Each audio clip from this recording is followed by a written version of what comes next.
Hello viewers, আমি Ikhtiyar Chowdhury welcome করছি IT flicks BD চ্যানেলের নতুন একটি ভিডিওতে। আজকের ভিডিওতে আমি আলোচনা করব বাংলাদেশ ব্যাংকের গভর্নরের পদত্যাগের পর দেশের ব্যাংকিং সেক্টর এবং লোন ব্যবস্থায় কী ধরনের পরিবর্তন আসতে পারে। বাংলাদেশ ব্যাংকের গভর্নরের পদত্যাগ একটি গুরুত্বপূর্ণ ঘটনা যা দেশের ব্যাংকিং সেক্টর ও অর্থনীতির পরিস্থিতি উল্লেখযোগ্য প্রভাব ফেলতে পারে। আপনি যদি ব্যাংকিং এবং ফাইন্যান্সের সাথে সম্পর্কিত আপডেট পেতে চান তাহলে চ্যানেলটি সাবস্ক্রাইব করতে ভুলবেন না। সম্প্রতি বাংলাদেশ ব্যাংকের গভর্নর পদত্যাগ করেছে। এই পদত্যাগের পেছনের কারণগুলো সম্পর্কে অনেকেই হয়তো অবগত, কিন্তু এর প্রকৃত প্রভাব কী হতে পারে, গভর্নর হিসেবে তার ভূমিকা এবং ব্যাংকিং সেক্টরে তার সিদ্ধান্তগুলো কিভাবে দেশের অর্থনীতিতে প্রভাব ফেলেছিল সেই বিষয়ে আপনারা অবগত রয়েছেন।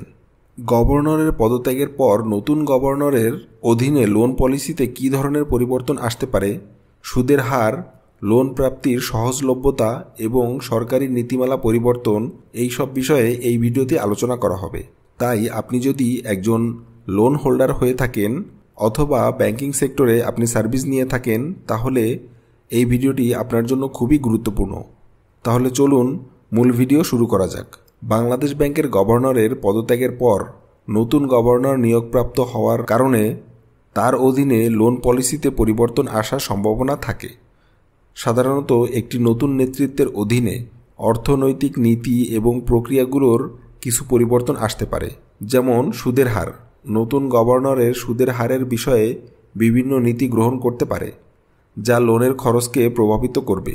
যদি সুদের হার বৃদ্ধি পায় তাহলে ঋণ গ্রহীতার জন্য লোনের ব্যয় বেড়ে যাবে, যা ব্যবসা এবং ব্যক্তিগত লোন গ্রাহকের উপরে নেতিবাচক প্রভাব ফেলতে পারে।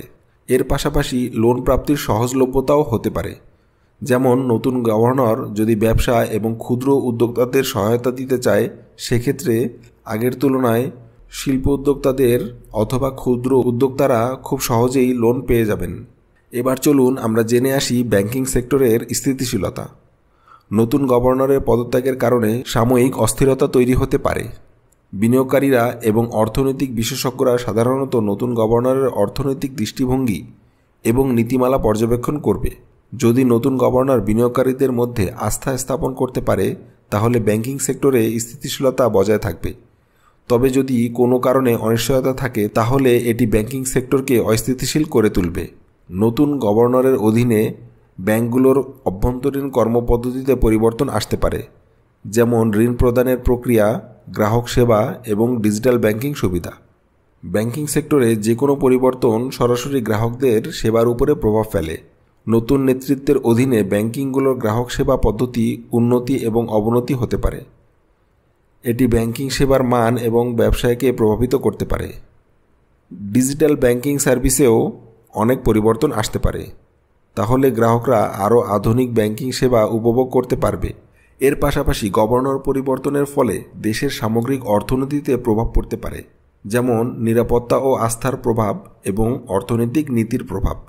গভর্নরের পদত্যাগের পর বিনিয়োগকারীদের মধ্যে নিরাপত্তা ও আস্থার ঘাটতি দেখা দিতে পারে, যা দেশের অর্থনীতিতে প্রবৃদ্ধিকে প্রভাবিত করতে পারে। নতুন গভর্নর যদি অর্থনৈতিক নীতির পরিবর্তন আনেন, যেমন মুদ্রানীতি বা বৈদেশিক মুদ্রা বিনিময় নীতি, তাহলে তা দেশের অর্থনীতির উপর সরাসরি প্রভাব ফেলবে।